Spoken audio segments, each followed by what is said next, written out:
Jeudi 17 février 2022, bienvenue, bonjour et merci de prendre du plaisir à suivre ce numéro de Convainc-moi qui se propose de réfléchir à la prolifération des formateurs sur les réseaux sociaux.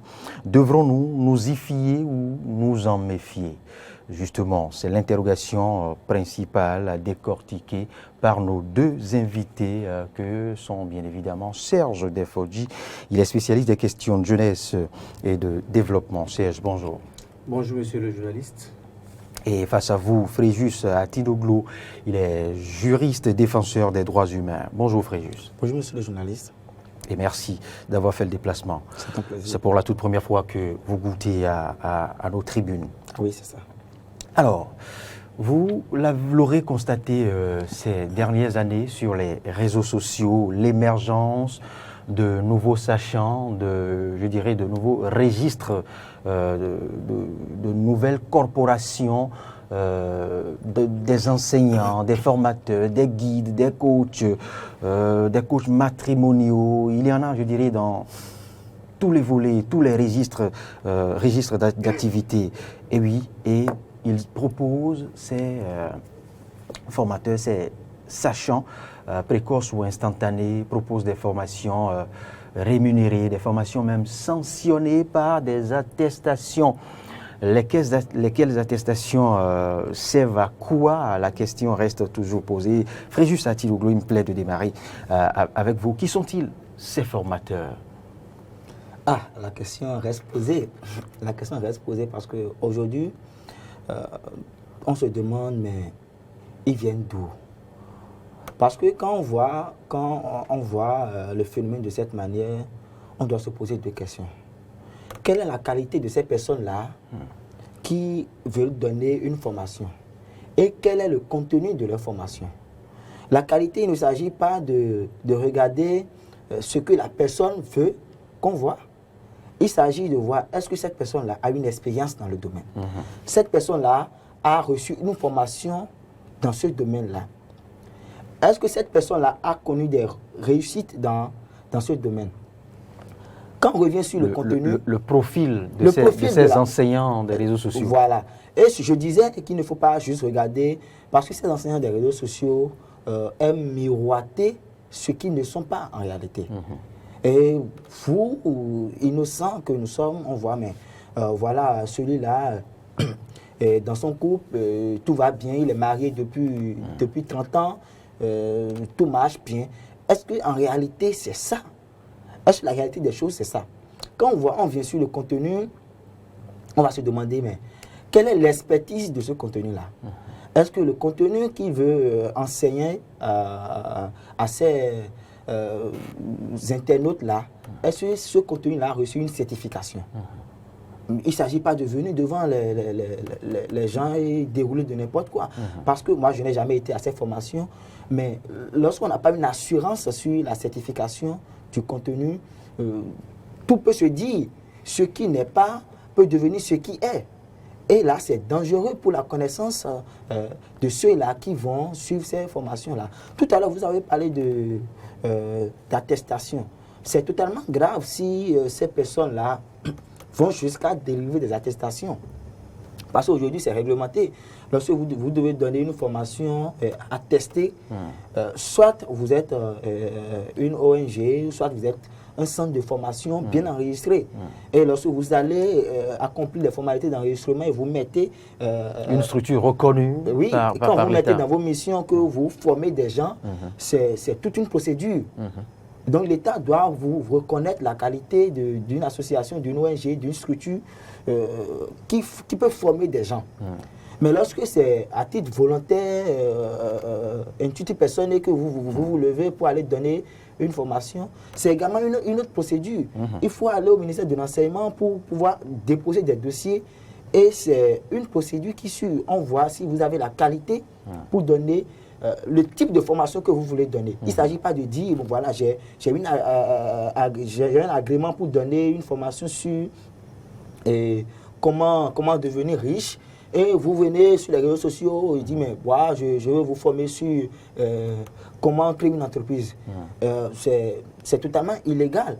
Et donc, il faut voir la qualité et le contenu de la formation. On va y revenir tout à l'heure, Fréjus, à Tidoglo. Serge Defodi, on parle de ces formateurs, de ces enseignants, de ces guides, de ces coachs. Ils ont plusieurs noms, des noms très modernes, des appellations très modernes et ronflantes et à caractère amélioratif.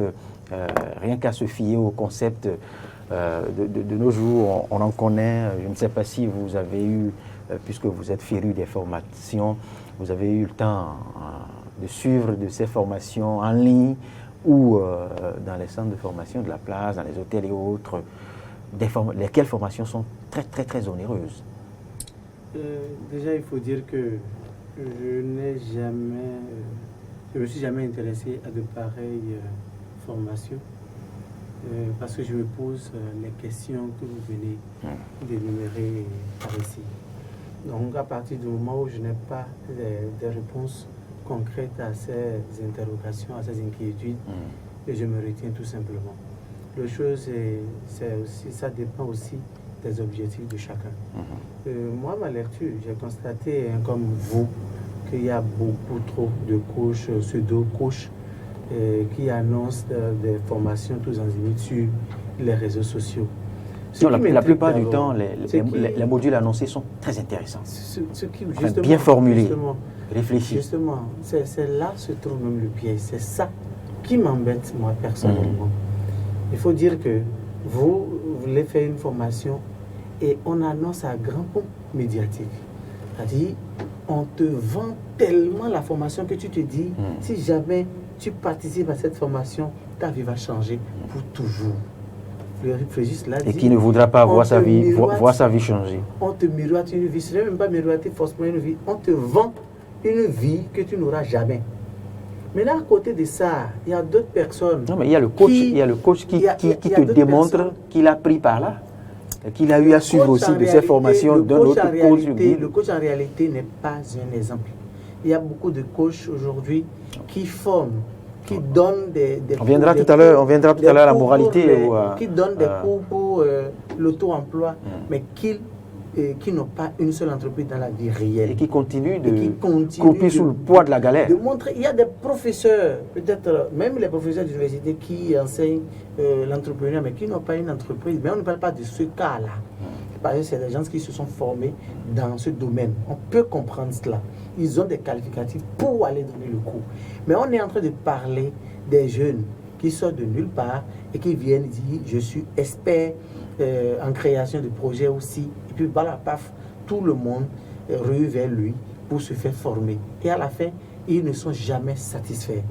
Vous savez, récemment, il y a un sujet qui a défrayé la chronique où je me suis posé une question.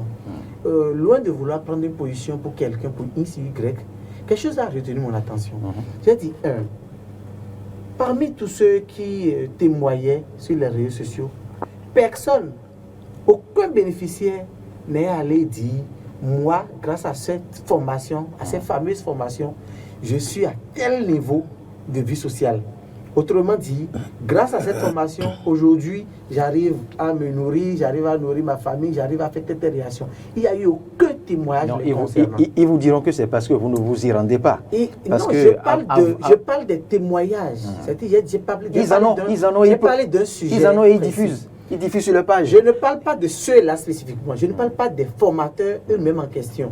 Je dis par rapport à ce sujet qui a fait le tour des réseaux sociaux, nous avons eu pas mal de témoignages. Moi, j'aurais voulu que si, par exemple, je me suis fait former dans une école de la place, je ne vais pas nommer une école, dans une école de la place, et je connais le sérieux qu'ils mettent dans leur formation. Et on vient sur la place publique, on dit, écoutez, dans cette école-là, on n'enseigne absolument rien.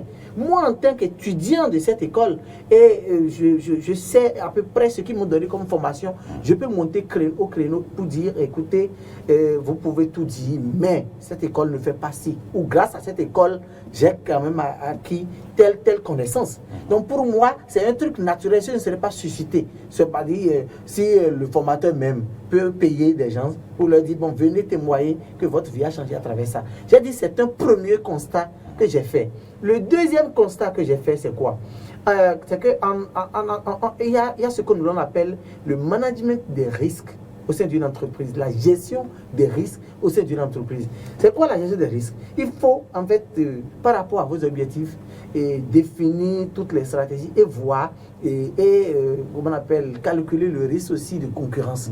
Par rapport à la concurrence, il y a le formateur qui peut-être évolue dans le e-commerce. Or, le e-commerce, là, implique une entreprise en ligne voilà, qui évolue dans les achats et autres. Et toi, tu es encore formateur. Ça veut dire quoi? Toi, tu formes tes futurs challengers. Je ne sais pas si vous comprenez. Nous sommes dans les risques, là, le management des risques, là, c'est ça. Il vous dira que c'est un vaste marché. Ça veut dire qu'il n'est pas, si c'est réel, ça veut dire qu'il n'est pas conséquent envers lui-même. Et l'autre chose, vous n'allez jamais voir, permettez-moi, vous n'allez jamais voir, et parmi ceux-là qui disent, par exemple, moi je forme en e-commerce, là, ils ne vont jamais donner leur site comment on appelle, de e-commerce. Or, nous, là, on continue, moi je suis un habitué, je suis sûr que M. Frégis aussi est un habitué. Il fait tout le temps des achats sur Amazon. On connaît Amazon, le site Amazon. Vous faites de la publicité et là vous ne partirez pas d'ici sans faire un tour au service commercial. Au plus dur oblige en fait. Et on connaît ce site-là par exemple, on connaît l'auteur du site et nous allons tout le temps sur le site acheter. Et ça se comprend. Mais ici on nous dit que c'est une stratégie qu'un e-commerçant ne donne jamais le nom de son site. Or, moi j'aurais voulu. Peut-être qu'il n'en a pas. Au lieu d'aller acheter sur. Au lieu d'aller acheter sur ce que je viens de dire tout à l'heure là. Au lieu d'aller acheter sur Amazon, moi je préfère acheter, acheter sur le site d'un citoyen où je sais qu'au moins comme ça, justement, de participer au PNB ou au PIB. Mais allez avec le cas que vous évoquez. On ne connaît pas le site. Comment est-ce que je peux préférer, comment est-ce que je peux développer ce patriotisme à l'endroit Aboubakar Takou décortique déjà le dossier, on va y revenir les prochaines semaines. Fréjus Artidoglo, les coachs, guides et autres formateurs sur les réseaux sociaux, que transmettent-ils? Quelle est la portée, la valeur de leurs enseignements? Quel crédit accordé à... Je ne peux pas répondre à cette question parce que je ne suis jamais allé à une formation pareille pour mesurer la valeur du contenu de leur formation. Mais déjà on peut dire que c'est totalement... c'est un phénomène qui laisse à réfléchir. C'est un phénomène qui laisse à réfléchir parce que les réseaux sociaux, c'est un lieu où tout peut se faire. C'est un lieu qui n'est pas totalement contrôlé malgré que nous avons une législation aujourd'hui en la matière qui permet de sanctionner certains comportements sur les réseaux sociaux. Donc ça fait que moi, Fréjus Artidoglo, je peux me lever tout à l'heure, écrit sur ma page Facebook, payer des médias pour dire, mais voilà, moi, je forme désormais en droit de contrat. Mais quelle expertise j'ai en la matière? Vous ne savez pas. Parce que vous savez que ce monsieur, c'est un juriste, je l'ai suivi à la télé 1-2 fois, donc c'est sûr qu'il est bon. Et je dis, mais ma formation, c'est à 30 000 francs, et vous venez. Vous n'êtes pas du domaine. Vous n'avez jamais fait une faculté de droit, vous ne connaissez rien du contrat, vous ne savez rien de rien. Je vous dis, mais voilà, le contrat peut être rédigé à la main, tout de suite là on peut rédiger, mais ça peut être faux. Vous ne savez pas. Justement. Mais il faut rentrer à la maison, même lorsque vous rentrez à la maison, vous n'avez pas l'esprit d'aller vérifier le contenu de la formation que vous avez reçue parce que parce que l'on en foi au formateur. Vous vous dites, mais Fréjus, moi, je l'ai suivi sur Eden TV, il est bon, donc tout ce qu'il a dit, c'est totalement vrai. Et donc, nul ne peut... D'où la consommation de l'illusion. Nul ne peut évaluer réellement le contenu de la formation. C'est pourquoi je le disais tout à l'heure. Lorsque vous décidez de faire former, ou bien de former des gens comme ça, mais suivez la procédure. Allez faire certifier le contenu de votre formation. Mais moi, voilà, le module que je veux vous développer, c'est un module qui a été certifié suivant telle procédure au niveau national, international. Là, ça rassure. Ça rassure. Mais lorsque vous vous levez, bon, voilà, c'est ce que moi j'ai conçu pour vous. Moi, j'aurais préféré même que ces personnes parlent plutôt de partage de connaissances au lieu de formation. Par partage de connaissances, on va dire, mais ce que moi je sais, je vais vous enseigner. Si Fréjus Atinogo, je viens et dis, mais les gars, venez, ce que je sais du droit des contrats, je vais vous enseigner. Ça rassure, c'est un peu plus honnête. Celui qui me suit, c'est que bon, c'est ce qu'il connaît qui veut nous donner. Mais lorsque vous autoproclamez formateur, on se dit, mais celui-là, il a une expertise en la matière. Celui-là, il a suivi des études en la matière. Celui-là, il a tout ce qu'il faut en la matière. Même à l'université, à l'école, les professeurs nous disent souvent, nous, on ne peut jamais tout vous donner. On va vous donner l'essentiel. Et donc, le formateur ne peut jamais tout donner. Monsieur Serge disait tout à l'heure qu'ils forment leur challenger. Peut-être que c'est vrai, peut-être que ce n'est pas vrai. Mais moi, je pense que si on doit former des challengers, ça fait partie d'une bonne volonté. Voilà, j'ai envie d'aider mes frères à devenir comme moi, j'ai envie de faire ci, j'ai envie de faire ça. Mais moi, j'ai un problème lorsque ces formations deviennent payantes. Parce que si vous avez envie d'aider des jeunes frères pour qu'ils soient au même niveau que vous, est-ce que vous avez besoin de leur prendre de l'argent pour leur donner, mais pour partager la connaissance que vous avez avec ces jeunes-là? Vous connaissez le principe, hein, il précise même qu'ils ont pu avoir ces connaissances-là dans de très grandes universités ou autres, et que la connaissance se monnaie. Mais si vous avez eu ces connaissances-là dans des universités, que vous avez payé pour ça, que vous voulez partager la connaissance tout en récupérant un peu ce que vous avez dépensé. Ça, c'est le cas de ceux qui peut-être ont pris part des universités. Oui. Il y a maintenant la génération spontanée. Il y a ceux qui se font passer pour des coachs matrimoniaux. Je vais vous raconter une petite histoire. Qui précisent même leur incapacité dans leur formation à tenir ne serait-ce que quelques mois dans un foyer. Je vais vous raconter une petite histoire. J'ai un ami avec qui on a fait les bancs ensemble, que je connais très bien, mais qui un jour comme ça, je défile ma page Facebook et je vois qu'il est devenu coach, motivateur en entrepreneuriat. Moi, j'ai été surpris. Je n'ai rien dit, mais je l'ai croyé. Mais mon gars, depuis quand toi tu es devenu coach en entrepreneuriat? Mais mon frère, il faut manger. Il faut manger dans le pays. Mais si on doit se cacher derrière, je ne sais pas si c'est la famine ou la nécessité d'avoir le minimum, parce qu'il y a le chômage, qui plane et donc tout le monde veut faire quelque chose pour gagner de l'argent. S'il faut manger, et on s'offre des titres. S'il faut se cacher derrière l'argument de il faut manger et créer de n'importe quoi, dire de n'importe quoi aux gens dans cette formation-là, je pense que l'État, à un moment donné, doit prendre ses responsabilités. C'est vrai qu'aujourd'hui, il n'existe pas une législation expresse en la matière qui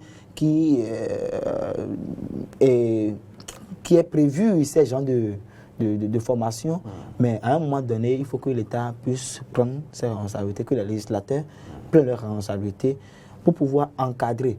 Vous savez, c'est de l'informel. Aujourd'hui, on a dans le code pénal que la vente de l'essence frelatée au bord des voies est une infraction.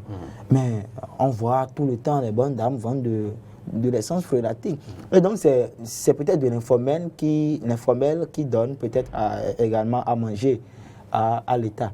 Mais cela ne constitue pas une raison pour pouvoir encadrer au moins le phénomène. Si c'est encadré, on sait qui sont des formateurs, qui sont des coachs. Mais comment devient-on coach? Comment devient-on formateur? Si on a des documents en la matière qui nous renseignent sur ça, on peut faire des enquêtes. Mais aujourd'hui, les Béninois sont, je ne veux pas dire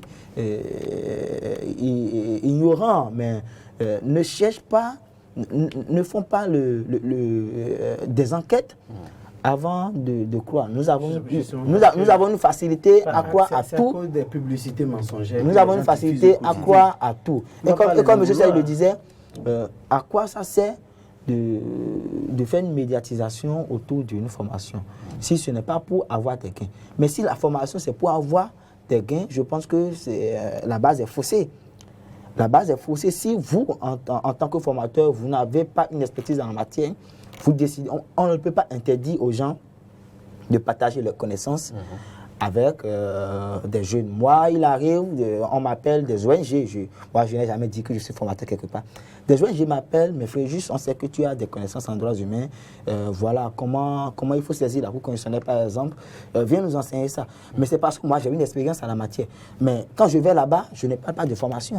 Je viens partager mes connaissances avec vous. Voilà comment on fait. Et je ne délivre pas d'attestation. Et je ne dis pas aux participants, mais payez ces 1000 francs pour apprendre ça. Lorsque vous décidez de faire former des gens en contrepartie d'une rémunération, ça devient autre chose. Il faut aller créer des écoles pour ça, il faut créer des centres pour ça, il faut créer des structures pour ça. On sait que, bon, telle personne a une société qui forme dans telle matière. Telle personne a un centre qui forme dans telle matière, telle personne a une association qui forme dans telle matière. Mais si tout le monde doit se lever, aujourd'hui sur les réseaux sociaux, et former, mais qui va former qui? Si on devient tous formateurs. Le comble ici, c'est que la catégorie, cette frange de formateurs, de coachs, qui se permettent de transmettre ces savoirs, la plupart du temps n'en ont pas.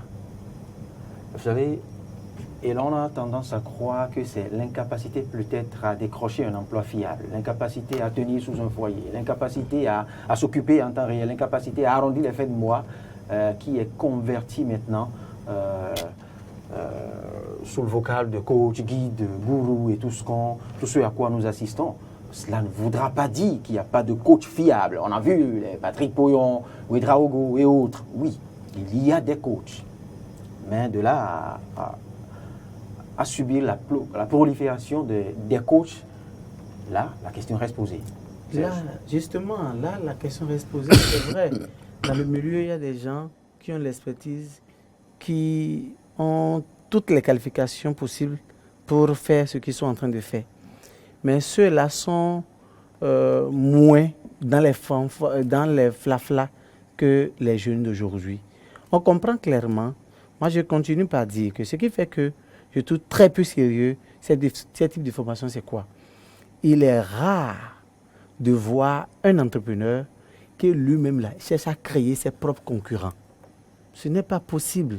Ça là, c'est pratiquement irréfléchi. Non, mais là, c'est encore discutable. Maintenant, l'autre chose, créer tout enseignant ou tout personnage qui se refuse de partager sa connaissance ou bien de transmettre sa connaissance au risque de ne pas former. Ici, je suis en train de parler. Alors là, les universités ici, fermeraient. surtout, je suis Alors en là, train de parler. les écoles fermeraient. Ici, je suis en train de parler d'un cas peut-être précis. Je parle par exemple des e-commerçants. Ça, ils ne sont pas enseignants. Eux là, ils sont entrepreneurs web. Et ils évoluent dans ça. Donc, grâce à leurs expériences, dit-il, ils viennent proposer des formations aux jeunes pour qu'ils deviennent comme eux, et plus d'ailleurs. Parce qu'il y a lui-même des publicités comme quoi, formation telle, vous devenir plus riche que Bill Gates. Formation telle, devenir plus riche que Bill Gates. Or, toi-même là, tu es à quel niveau même dans le rang des... Tout flatteur vit au départ de celui qui le croit. Voilà, justement, c'est de cela que je suis en train de parler. Spécifiquement, e-commerçants qui forment des gens qui vont évoluer dans le même domaine que lui. Là. Il préfère être le seul, par exemple, au Bénin où, si tu veux, tel produit, c'est forcément sur son site que tu iras trouver. Mais il va former 1000 personnes. Ça veut dire quoi? Le game, là, ce n'est pas... comment on appelle l'affaire sur les réseaux sociaux ou bien l'affaire e-commerce là, qui lui apporte d'argent. Mais ce qui lui apporte d'argent, ce sont les formations. Et ces formations-là, la plupart d'entre eux là, ont suivi ces formations aussi en ligne sur YouTube. Et parce qu'ils savent parler un peu français, et ils se disent, bon, moi aussi, je peux expliquer aux gens. Il y en a qui ne mettent même pas du sérieux dedans. Ils vont demander aux gens qui vont les former. Les gens s'inscrivent, ils créent des groupes et ils envoient des vidéos dedans. Donc, il y a ces cas aussi d'escroquerie qu'on remarque. Et toujours est-il que, moi, je ne trouve pas le problème. Le problème, ce n'est pas forcément au niveau de la population. Si lorsque vous êtes dans le chômage pendant 5 ans et on vous dit qu'il y a une formation qui va vous permettre de sortir de votre galet, vous avez tendance vous battez pour y aller. Vous battez pour y aller. Et donc le problème là, c'est d'abord, et l'État doit prendre ses responsabilités, c'est très important, c'est d'abord la publicité mensongère et aussi la création d'une certaine vie. Mais comment distinguer la frontière entre l'arnaque et la vraie formation? La frontière, c'est que lorsque la personne parle beaucoup plus de ses réussites qu'on ne voit jamais. Et c'est lorsque la personne, tout le temps, c'est quand il prend photo, c'est-à-dire, vous savez que le jus, là, dans l'hôtel le plus luxueux de Cotonou, c'est au plus à 5 000. Donc, avec 10 000 francs, 15 000 francs, il va s'asseoir dans un hôtel, appeler un photographe et faire une jolie photo. Après ça, là, il montre aux gens, il miroite aux gens que, bon, voilà, aujourd'hui, grâce à cette formation, lui, il est à l'aise. Oh, c'est faux. Il vit en réalité des formations et il sait très bien que ces formations ne sont pas de nature à les aider à entreprendre réellement. Il y a une série d'investissements. Je ne sais pas si vous comprenez. Vous avez vu une fois Patrice Talon, je peux parler de l'homme d'affaires Patrice Talon organisé, comment on appelle, une formation. Adjavon organisé une formation. On peut les inviter quelquefois si les ONG sont futés. Ils peuvent, les résultats d'ONG sont futés, ils peuvent négocier pour qu'ils viennent partager leurs expériences. Mais 10 formateurs, un vrai entrepreneur ne fera pas ça. Maintenant, même les coachs, aujourd'hui, venons aussi peut-être sur le cas des coachs. Les coachs en développement personnel, qui tout le temps te disent que ton évolution ou bien ton indépendance dépend de toi. Que c'est à toi de prendre les responsabilités, il faut te définir les objectifs. Eux là, il y en a qui ne continuent pas à vivre toujours dans la précarité. Un coach qui tout le temps te dit que tu dois réussir, qu'il faut fixer les objectifs. Depuis 5 ans, 10 ans, moi je connais un coach qui est encore sur moto, qui vit difficilement dans son salon à Calavi, où il paie à 15 000 francs, ce n'est même pas sanitaire. Donc, des coachs comme ça, qui viennent juste miroiter, ils savent tellement bien parler le français que toi-même, tu te dis que ce qu'il dit là, si tu mets en œuvre là, ça va marcher automatiquement. C'est comme quelqu'un qui dit, je vais te faire gris-gris pour devenir riche. Or, lui-même là, il n'a pas moto. Tu lui demandes, mais pourquoi tu ne peux pas te faire le gris-gris pour devenir riche? Il dit non, que ça ne va pas sur soi. J'aimerais demander juste à nos concitoyens de s'en méfier véritablement. Lorsque la personne est réelle, on remarque ça aussi sur sa vie. Il doit être l'exemple de ce qu'il dit. C'est assez clair. Et l'exemple a montré que quoi? Celui qui est l'exemple de ce qu'il dit là, il forme très peu de gens dans ce domaine-là pour qu'ils viennent le concurrencer. C'est très important. L'autre cas, c'est que... L'autre cas, ce sont les dames, par exemple, les blessés de guerre. Oui, parce qu'elle a connu un échec dans son mariage et autres. Elle vient dire sur les réseaux sociaux. Elle commence comment? Que le matin, elle commence par, à cause de sa déception, à cause de ce qu'elle a été répudiée, peut-être, elle commence par lancer faire des messages visés. Visés, c'est-à-dire des messages à l'endroit de son ex. Donc, dans ça, là, elle commence à tirer des leçons. Et les gens vont dire, oui, tu es une femme forte, nous t'aimons. Et pas fini. Elle vous dit maintenant que le célibat n'est pas un crime. Il faut s'assumer, qui va former les gens sur comment être une femme pleine, qu'on n'a pas besoin d'une femme digne pour vivre. Et donc, c'est des gens, quand tu vas questionner leur histoire, qui font de la promotion de la débauche. Tu te demandes en quoi celle-là peut être exemple pour moi. Moi, un coach en développement personnel, un coach matrimonial qui n'est pas dans un couple, ne peut pas venir en réalité, il n'est pas véritablement un exemple. Il va se baser sur quoi? Il va te dire comment lui, il a fait pour ne pas... Et il n'est pas arrivé à rester dans un couple. C'est ça, il va m'expliquer. Comme je le dis, on ne peut donner que ce qu'on a.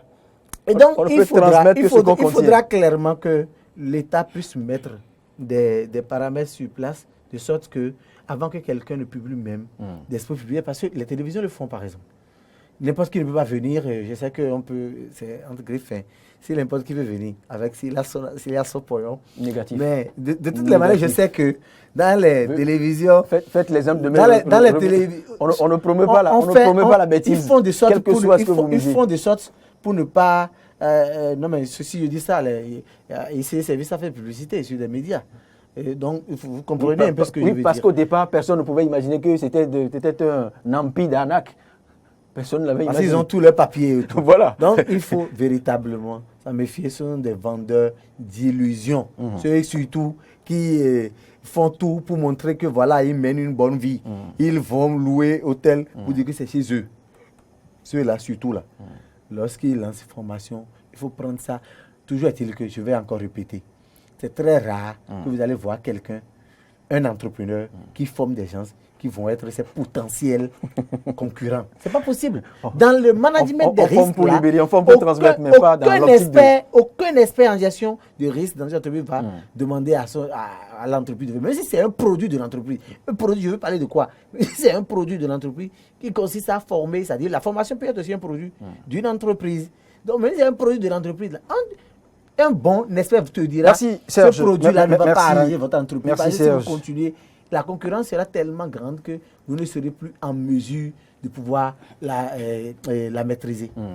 Je vais appuyer un peu ce que M. Serge vient de dire en vous racontant une petite histoire. J'ai un ami qui a suivi une formation en e-commerce. Au retour, je pense qu'il avait payé 30 000 francs ou bien 50 000 francs pour suivre la formation. Et au retour, il me dit qu'après la formation, on lui a dit, pour démarrer son entreprise, il lui faut 500 000 francs, par exemple.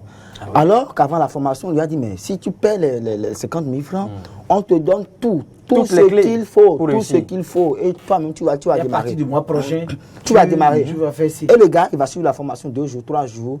Troisième jour, on dit, bon, voilà, aujourd'hui, on va vous donner les clés. Et dans les clés, on dit, bon, pour faire ça, il faut 200 000 francs. Pour faire ceci, il faut 300 000 francs. Et donc, avec 500 000 francs, vous démarrez votre entreprise en ligne et ça marche. Pour quelqu'un qui arrive difficilement à subvenir aux besoins. Point jeune qui, avec sa moto D1 qu'il a payé depuis 2010, c'est ce qu'il a vendu parce qu'il sait que, bon, si je paie les 50 000 francs, c'est terminé. Adieu la galère. Le gars, il vend sa moto, il paie les 50 000 francs, on lui dit, mais il finit la formation, on lui a dit 500 000. C'est là où fait le plan d'arnaque. Voilà, c'est de l'arnaque, c'est de l'escroquerie. Qu'il faut toujours voir la qualité de la personne et la moralité. Oui. C'est vrai que le contenu, tout de suite, avant la formation, on ne peut pas évaluer le contenu. Mais il faut plus voir la qualité de la personne. Vous avez dit tout à l'heure... On peut se poser des questions. Les vrais coachs, les vrais formateurs ne font jamais de publicité. Parce qu'ils sont conscients de ce qu'ils ont à vendre. C'est apprendre ou à laisser. Et ils n'ont même pas besoin de venir s'afficher avant que les gens aillent faire eux pour dire, mais nous avons vu tout ce que vous avez réalisé dans le pays. Venez partager votre connaissance. Et c'est très rare qu'il parle de formation. Partage d'expérience, partage de connaissances, comment faire pour réussir. Et c'est ça. Et c'est souvent dans des... et très souvent, ils ne prennent même pas d'argent pour le faire. Ils ne prennent même pas d'argent pour le faire. Et donc, je reviens pour dire que l'État doit forcément réorganiser ce fléau-là. C'est vrai qu'aujourd'hui, on peut considérer ça comme de l'informel parce que les gens... Ah oui, parce que ça nourrit son homme. Oui, ça nourrit tout un réseau. C'est complètement dans l'informel parce que quoi? Ils ne payent pas, par exemple, l'impôt. Les e-commerçants qui disent je gagne si j'ai tel million dans mes comptes là, ne payent pas l'impôt. Vous voulez dire que quelqu'un qui évolue dans e-commerce contribue à hauteur de 1000 francs. Sauf que bon, les consommations, il est dans les ménages. Donc dans les ménages, on peut comprendre qu'il consomme. Donc il est en train de contribuer dans la caisse de l'État. Mais en termes d'entreprise, où on va dire, il est e-commerçant, il a telle entreprise. En principe, il devait... J'ai dit tout à l'heure que moi, j'aurais voulu acheter sur les sites, par exemple, de mes concitoyens pour participer à quoi? Au PIB, au PNB. Mais voilà que la personne, même si tu faisais, entre griffes, j'aurais pu aimer le faire quand même, même s'il ne le faisait pas. Même si tu faisais, son entreprise n'est pas enregistrée dans le pays pour qu'il puisse contribuer dans la caisse de l'État. Donc, l'État a l'obligation de dire à quelqu'un qui aujourd'hui se lève et dit je suis formateur en e-commerce là. On lui demande quelle est ton entreprise. S'il n'apporte pas une entreprise d'abord, on annule la formation d'abord. Quelle entreprise? Quelle formation? Quelle autorisation? Merci. Il doit présenter l'autorisation avant de démarrer toute publicité. Et on va cadrer. La publicité est encadrée. Il y a les publicités mensongères et tout. Donc, il y a des législations en la matière qui punissent ces actes-là. Donc, il faut qu'on commence par aller à Dubaï, faire le tour en bateau, et sauter ce n'est pas signe de réussite. de l'hélicoptère. Systématiquement signe de réussite. Ce n'est pas signe d'aisance, ce n'est pas signe de réussite. C'est juste se créer une vie pour montrer qu'ils sont quelque chose, qu'ils ont réussi d'abord. Nous, on a vu des milliardaires, ceux qui sont des milliardaires références au Bénin, on ne les a jamais vus. Dubaï est en train de faire ces tours-là. Donc, tous ceux qui font les mêmes en réalité, c'est parce qu'ils ne sont pas ce qu'ils prétendent Merci. Oui. On les a jamais vus Oui. aussi annoncer sur leur page Facebook qu'ils continuent de bouffer le million, mais que ça ne diminue pas. Ça ne diminue Oui, pas. c'est je- de l'aberration, c'est de la C'est de bêtise. l'aberration Je complètement. vais Et les finir. jeunes courent vers cela. Hein. Vous allez voir que le Fais film juste est pour point. finir. Les jeunes, à cause de On la va y galère où venir. je suis du chômage, ils vont aimer encore. Il faut d'abord Et être ils abonné, il faut accompagnent d'abord par les être abonné choses. ou ami C'est complètement avec ceux dont vous aberrant. parlez C'est ça. d'abord. Moi, je vais finir. Je ne fais pas partie. Pas rassurez-vous. dire qu'il faut repartir à la base et éduquer les jeunes. C'est de l'éducation. Parce qu'aujourd'hui, beaucoup vont vers ces personnes-là parce qu'ils ont le gène de la facilité. Genre, nous ne voulons pas travailler, nous voulons juste rester à la maison, créer des sites, avoir de l'argent. C'est la facilité qui pousse à aller vers ces formateurs-là. Et donc, il faut repartir à la base, éduquer les jeunes, qu'il faut travailler. Il faut dire que ces 10 formateurs aussi. Il faut travailler pour avoir de facilement pas Oui, mais du mensonge. l'éducation, je vais également dire que je ne sais pas comment ces formations-là sont 30 organisées secondes, en présentiel. Parce que pour organiser ce genre de choses, il faut une certaine autorisation. Et lorsque vous allez prendre des autorisations, on vous demande ce que vous voulez faire. Et je pense qu'il revient aux autorités également de commencer par vérifier, de commencer par ne pas donner des autorisations pour un certain nombre de choses. Cela va peut-être diminuer ce fléau-là sur les réseaux sociaux.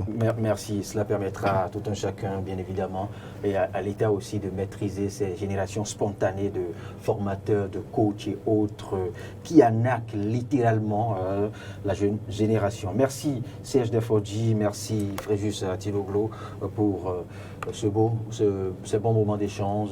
On se retrouve très bientôt pour d'autres thématiques sur Convainc-moi.